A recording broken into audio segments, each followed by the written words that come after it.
Well, it feels good to be on the other end of a game like that because we've played these guys a lot, and it's like every game is kind of that. I don't know, 18, 19 last year. I remember one here. It's just every game's a field goal, a mistake or two, a one play or two. It changes the tide. Both really physical teams, scrappy teams playing hard. It kind of came down to obviously the interception. We took unfortunate penalty. We made it interesting, but Renee came through.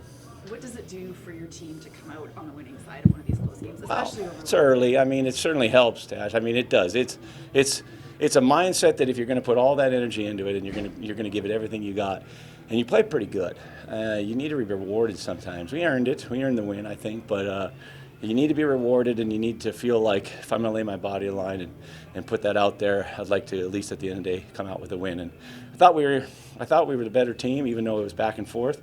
I do think it was close, and made one more play than them. What did you make of Jake's game today? I mean, I have to look at it. It was challenging. They knocked a lot of balls down. I mean, really 6'7". I mean, he does. That's what he does. We made some plays too. They made some shares of their own plays. They definitely on the back end were trying to confuse us, basically just running people in different areas. And I thought we got a handle on it after about the middle of the second quarter, but it took us a while. And I think early on, Jake's eyes, we just had to try to simplify it a little bit, make sure he was locked in on where to go. You were moving some stuff around as well on the defense. Can you tell us about the interception by Cody? Did Coney Hicks. have one? Oh, yeah. Hicks. Coney almost had one. No, he did. That one. would have been awesome. No, it's the same thing. So basically, it's probably the same rush, but instead of a defensive end rushing, the defensive back rushes. Then the defensive end drops where the defensive back or the linebacker probably expands, and the end sits in on the inside. So that's football. It's a scheme thing. It was a good job. I thought, yes, they got some momentum and made some plays on us towards the end there, and then Brent at the end said, screw it, I'm going to go zero.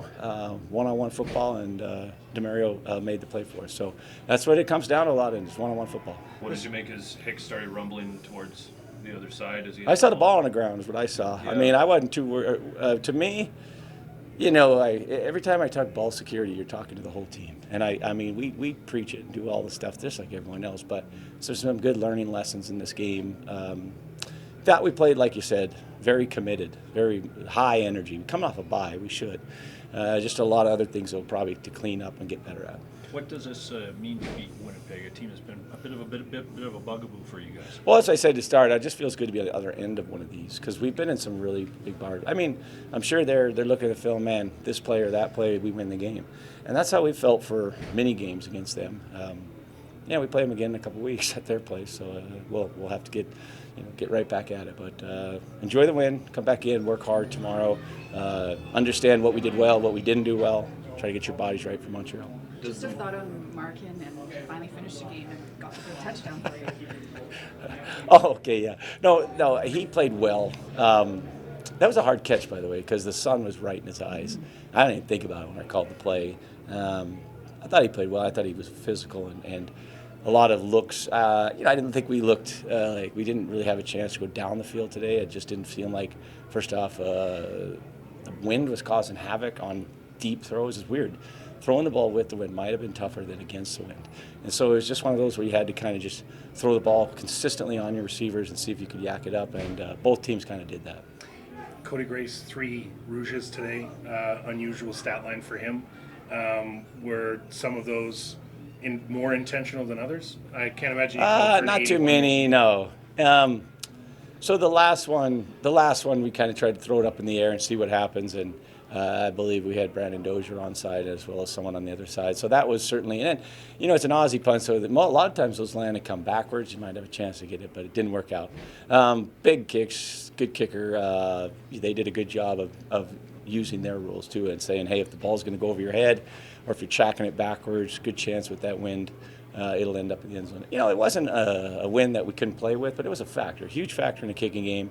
And like I said, it was a big factor in throwing the ball with the wind was, I felt, more difficult than into it. So that's just part of playing in Canada, and we were happy to get the win. Not just Hicks, but Coatney, a couple other guys that you don't usually hear making big plays today. I mean, it's pretty big plays for you, so it's on heroes. I don't really have a good feel for who makes all the plays. I just know we answered the bell physically. We stopped the run. The guys were flying around and played physical.